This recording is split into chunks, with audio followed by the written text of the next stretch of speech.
পশ্চিমবঙ্গে আস্তিকের পরিবেশ ফিরে এসেছে। পশ্চিমবঙ্গে এসে বললেন ত্রিপুরার মুখ্যমন্ত্রী। রাজ্যে এসে তারকেশ্বর মন্দিরে পুজো দিলেন। হেলিকপ্টার থেকে দর্শনার্থীদের উপরে পুষ্পবৃষ্টিও হল। এখানে বাবা তারকেশ্বরের কাছে প্রার্থনা করেছি, মাথা ঠেকেছি এবং এখন পশ্চিমবাংলায় একটা আস্তিকের পরিবেশ এসছে। আগে নাস্তিকের পরিবেশ ছিল।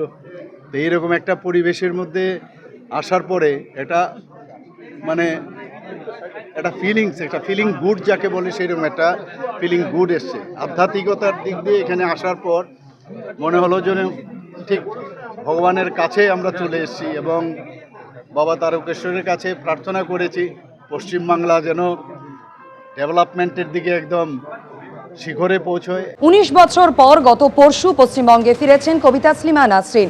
গতকাল তার একটি অনুষ্ঠান ছিল যেখানে মঞ্চ থেকে তাসলিমা নাসরিন তিনি জয় গোস্বামীকে মঞ্চে উঠে আসতে অনুরোধ জানান। আর ঠিক তখনই দর্শক আসনে একটি উত্তেজনার তৈরি হয়, যার ফলে কবি জয় গোস্বামী মঞ্চে না উঠে প্রথমে দর্শক আসনে যান এবং তারপর সেই অনুষ্ঠান ছেড়ে বেরিয়ে গিয়েছিলেন।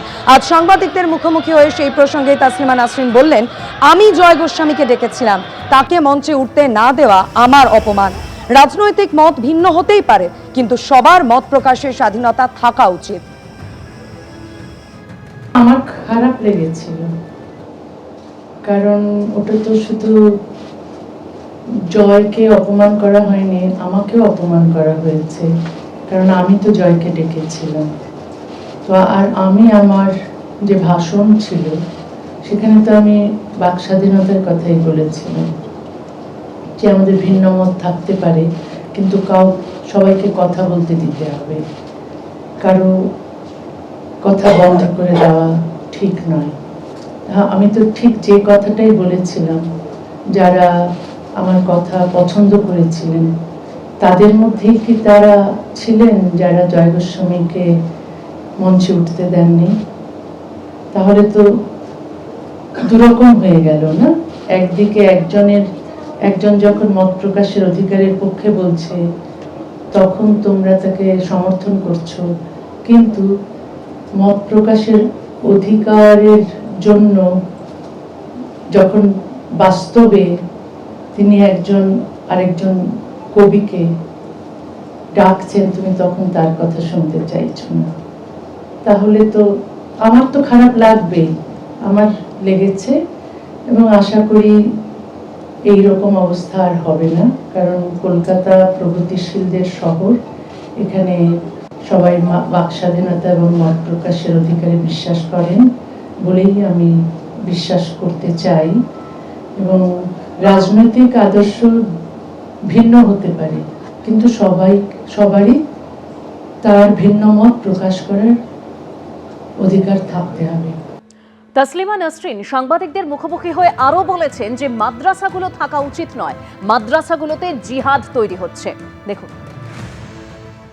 আমি মাদ্রাসা সম্পর্কে যতটুকু জানি, বাংলাদেশের মাদ্রাসা সম্পর্কে আমার যেটা মনে হয় যে মাদ্রাসাগুলো থাকা উচিত নয়। কারণ অনেক সময় মাদ্রাসা দেখা যায়, সব সময় নয়, অনেক সময় দেখা যায় যে মাদ্রাসাগুলোতে জিহাদি তৈরি হচ্ছে।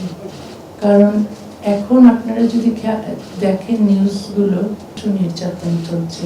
শুধু তো শাস্তি দিলে হয় না, এই শিক্ষা ব্যবস্থার পরিবর্তন দরকার। আর মাদ্রাসার আমার মনে হয় না কোনো দরকার আছে, কারণ এই মাদ্রাসা থেকে পাশ করে কেউ কিছুই করে না। মানে কেউ এটা হচ্ছে কি যে ওরা এক ধরনের ভিক্ষে করে খায়, চাঁদা তোলে খায় না। তো এই মাদ্রাসাগুলো না হয়ে বরং সব মাদ্রাসাগুলো সেকুলার স্কুল হয়ে যাওয়া উচিত। সরকার নিজে থেকে ধর্ম প্রচার করুক সেটাও তো ঠিক নয়, কারণ সেকুলার কান্ট্রি হতে গেলে ধর্মকে রাষ্ট্র থেকে পৃথক করতেই হবে এবং এটা সভ্যতার প্রথম শর্ত। সেটা প্রত্যেকটা দেশে, সভ্য দেশেই আছে, ধর্মের সঙ্গে রাষ্ট্রের কোনো সম্পর্ক থাকতে পারবে না। তো এইসব অনেক কিছু আছে যেগুলো করলে সমাজ উন্নত হয়, রাষ্ট্র ব্যবস্থা ভালো হয় এবং মানুষ অনেক অধিকার এবং স্বাধীনতা নিয়ে বাঁচতে পারে। এক সরকার আমাকে থাকতে দেয়নি, এক সরকার আমাকে আসতে দেয়নি, এই সরকার আমাকে আসতে দিয়েছে। এটাই পার্থক্য, বললেন লেখিকা তাসলিমা নাসরিন। পার্থক্য তো আছে, এক সরকার আমাকে বের করে দিয়েছিলেন, দ্বিতীয় সরকার আমাকে আসতে দেননি, তৃতীয় সরকার আমাকে আসতে দিয়েছেন। তো তিনটে পার্থক্য তো আছে। আমি বিশ্বাস করতে চাই যে এই সরকার মত প্রকাশের অধিকারে বিশ্বাস করেন, এই সরকার বাক স্বাধীনতায় বিশ্বাস করেন। শুধু আমি আসতে পেরেছি, আমি ভিন্ন মত প্রকাশ করলেও আমি এখানে এই শহরে বা এই রাজ্যে প্রবেশ করার স্বাধীনতা পেয়েছি, সেটাতেই আমি সীমাবদ্ধ থাকতে চাই না। আমি চাই অন্য যাদের ভিন্ন মত আছেন তারাও যেন একই রকম স্বাধীনতা উপভোগ করে। এবিপি আনন্দ, এগিয়ে থাকে, এগিয়ে রাখে।